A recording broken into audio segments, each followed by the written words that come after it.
Cindy McKay is a quintessential charmer. Cindy made you feel as though you were the most important person in the room. She knew what to say to these guys to make them want her. She was a chameleon, and she was able to blend in. But sweet Cindy's got a dark side. She was like a one-woman crime spree, but not for a day or a week. She did it for decades. And wherever she goes, mayhem always follows. Cindy definitely thought she was invincible. She thought she was God.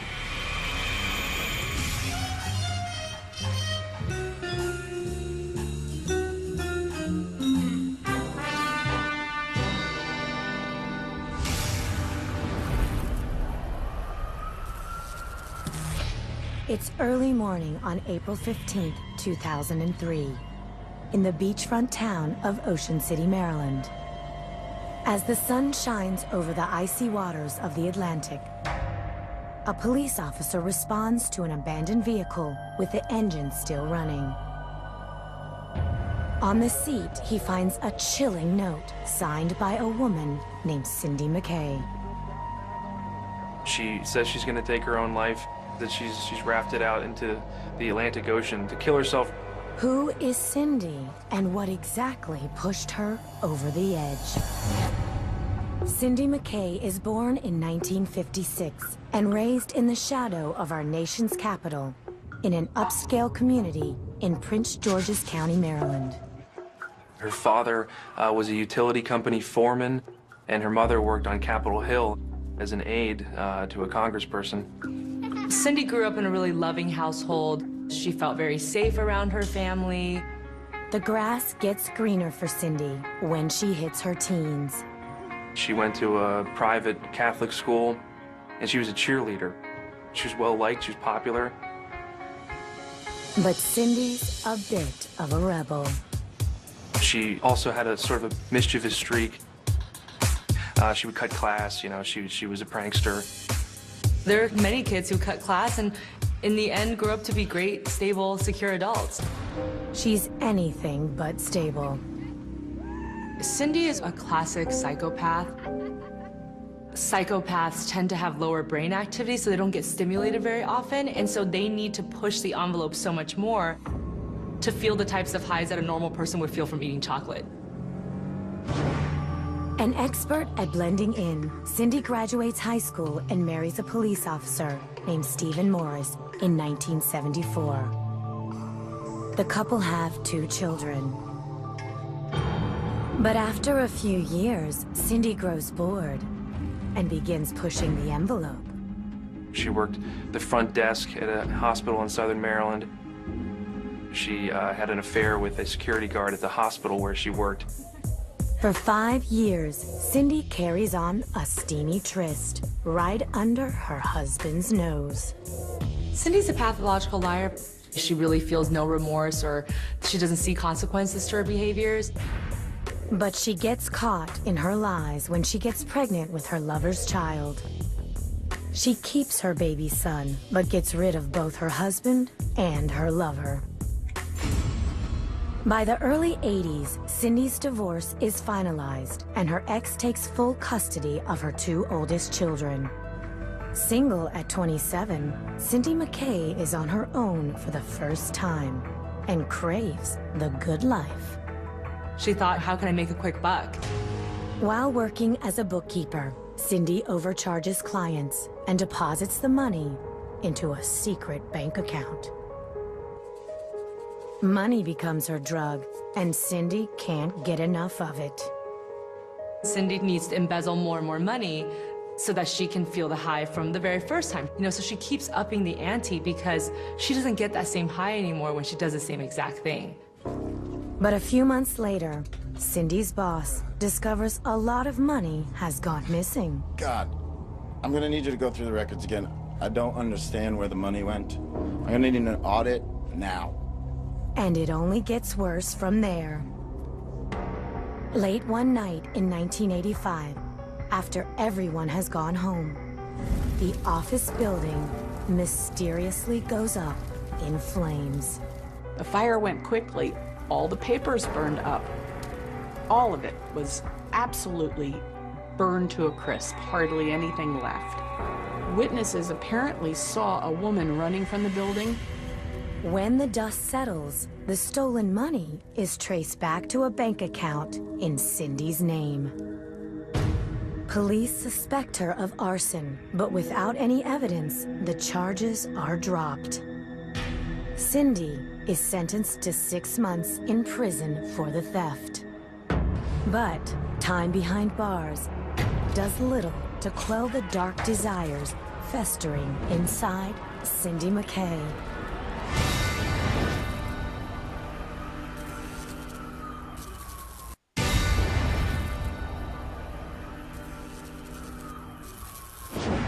Bad girl Cindy McKay gets her kicks from committing crimes.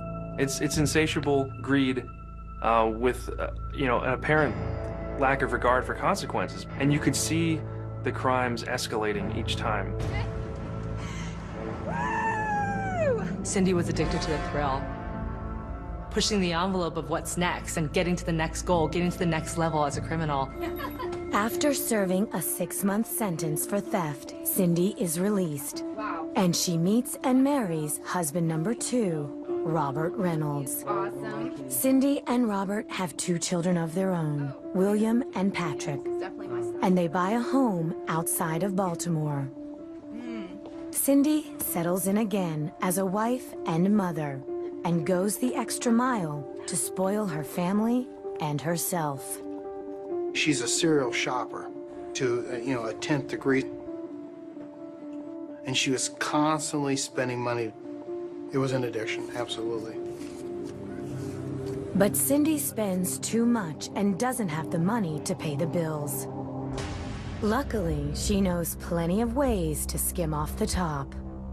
While working at a stationery store, Cindy sticks her hand in the pot, forging checks and pocketing cash.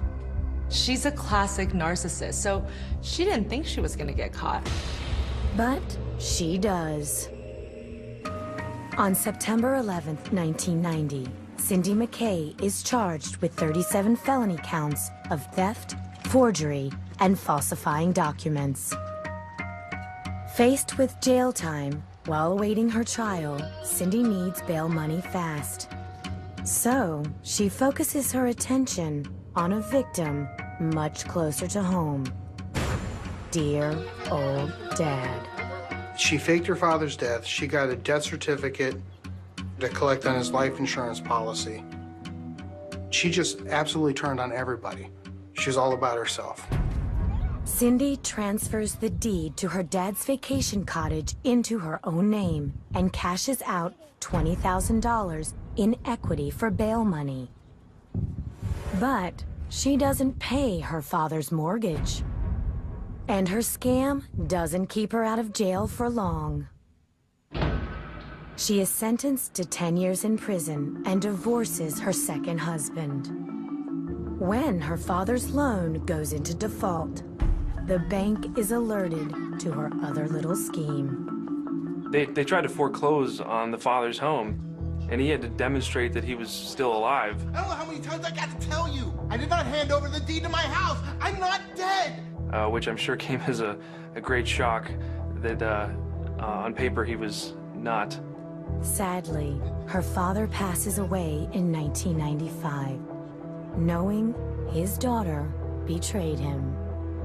The bank sues Cindy for the stolen funds, but the case is eventually dismissed. It seems Cindy's evil urges have taken over, and now there's little she can do to control herself.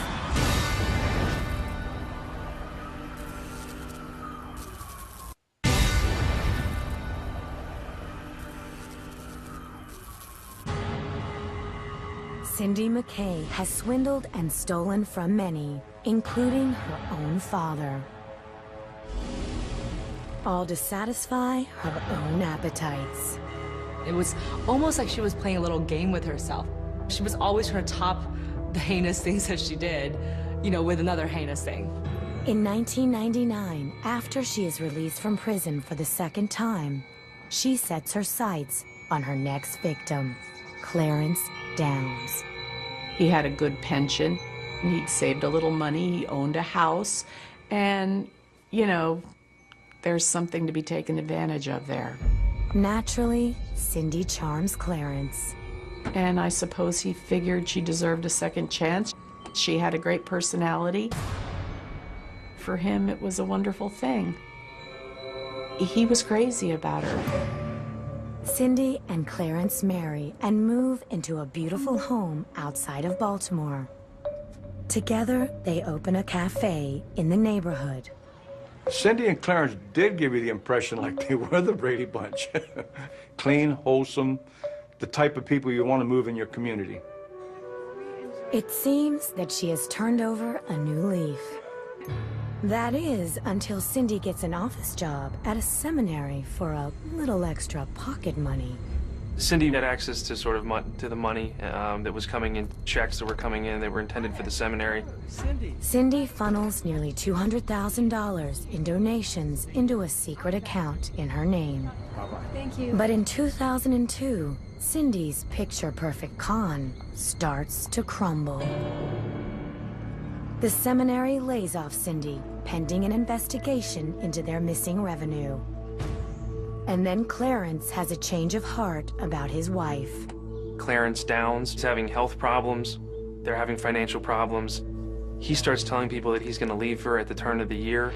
It's not working out with Cindy. I'm going to need a lawyer. Can't take it anymore. No, I really don't. I need to find one. But Clarence will never get the chance. On Christmas, Cindy calls his family with some terrible news. She's frantic. She says the house is on fire. Clarence is inside. It was like flames were shooting up in the sky, and you knew somebody was in trouble. Firefighters run into the home and discover Clarence's charred body on the living room sofa. We ran out this side door. When we opened that to the outside, more flames just came. I called for Buddy. And because I thought even if he couldn't see me, he could hear my voice to find his way out. She said that she gave him a cigarette and an aluminum foil ashtray, and that he had dropped the cigarette, setting the house on fire.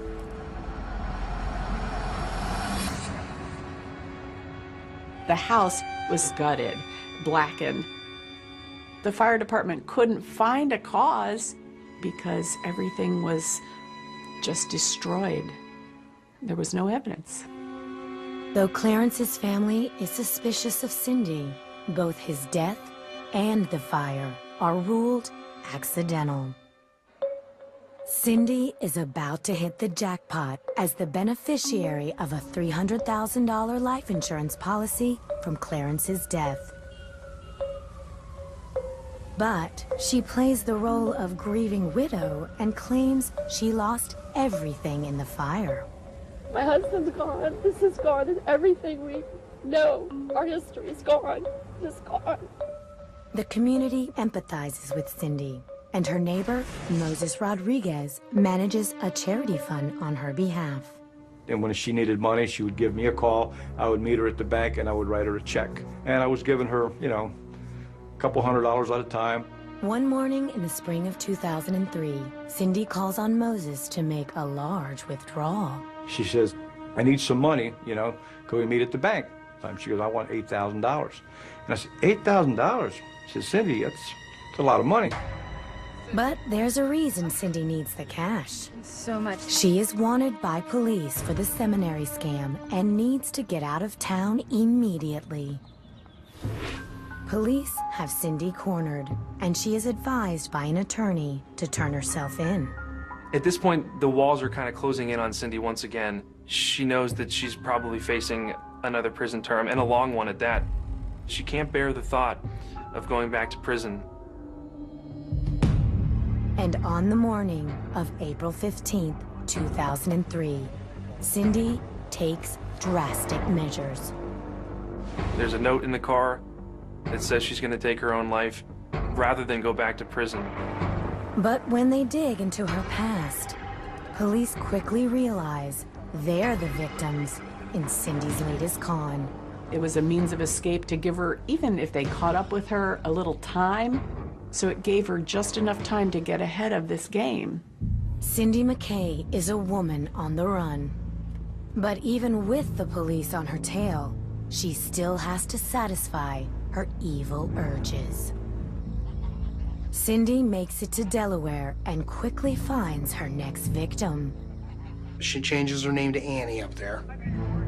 She befriends an older lady, lives with the lady. Why don't you let me help you pay your bills? If you sign right here, I can go ahead and fill out the rest. Starts stealing from her almost immediately. Cindy swindles the woman out of more than $80,000, then lays low in Virginia. Detectives get their big break within a couple of months from Cindy's ex-husband. He's like, well, she's in a battered woman's shelter down in Norfolk, Virginia. I said, you gotta be kidding me. Cindy is arrested and eventually sentenced to 10 years in prison for the seminary scam. But her wrath is far from over. She's about to fuel the fire once more.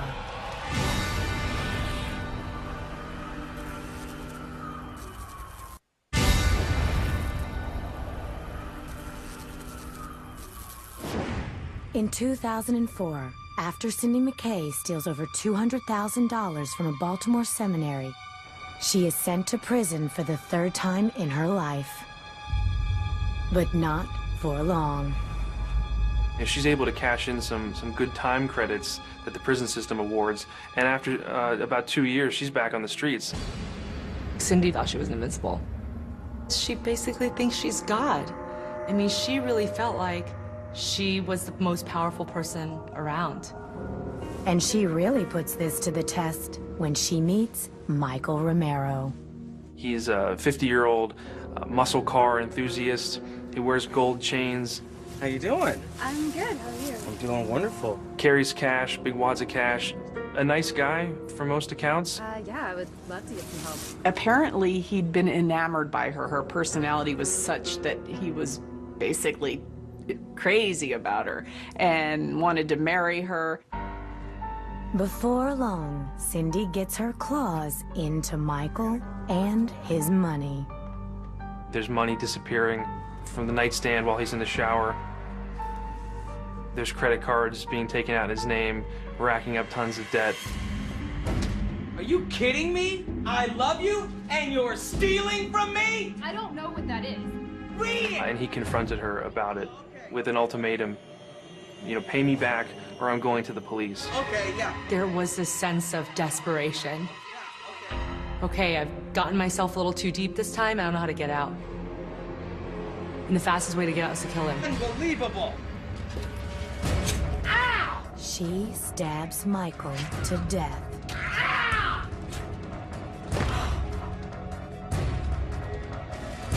When she needs help disposing of the body, she turns to her 20-year-old son, Patrick. She sees everybody in her life as a tool for her use, and even to bring her own children into it. I mean, that is the boiling point. After years of continually finding herself in prison, she was always away from her kids and wasn't present in their lives. And when it came down to it, when she found herself in really big trouble, got her son involved. Cindy and Patrick dump Michael's body in a ditch near their home, and then set it on fire. At 3 a.m. on February 22nd, 2006, Baltimore police and firefighters respond to the scene after witnesses spot the flames. They extinguish the blaze and they see the body of a man sort of curled up, wrapped in a blue blanket, and they could make out the gold chains that were his trademark. And the trail of evidence leads right back to Cindy. Police go into Cindy's home. There's a blood stain on the floor. It's actually still wet. Police believe they finally have enough evidence to lock her away for a long time. They had surveillance video of her getting gasoline from the local gas station, which was obviously used to douse the body and set it on fire. Cindy McKay is arrested and charged with first-degree murder. It seems Michael's murder is the one crime Cindy won't be getting away with. It finally came to a head. All these years of lying, stealing, hurting people, where ultimately she did one of the worst deeds that you can ever do. She killed somebody. Her son receives 5 years in prison for his role. In order to avoid a trial, Cindy McKay submits an Alford plea, acknowledging there's enough evidence to convict her of Michael Romero's murder, but she never admits she's responsible for the crime. In July of 2008, Cindy is sentenced to 30 years in prison. It's a small price to pay for betraying so many for so long. She left a lot of victims behind. Her children, her former husbands, also the people she worked for, an elderly woman, and these husbands who ended up either dead or broke. It's very sad, and it's so immoral, so criminal. She has absolutely no virtues, no positive virtues. She is void of virtues. The best place for her is jail.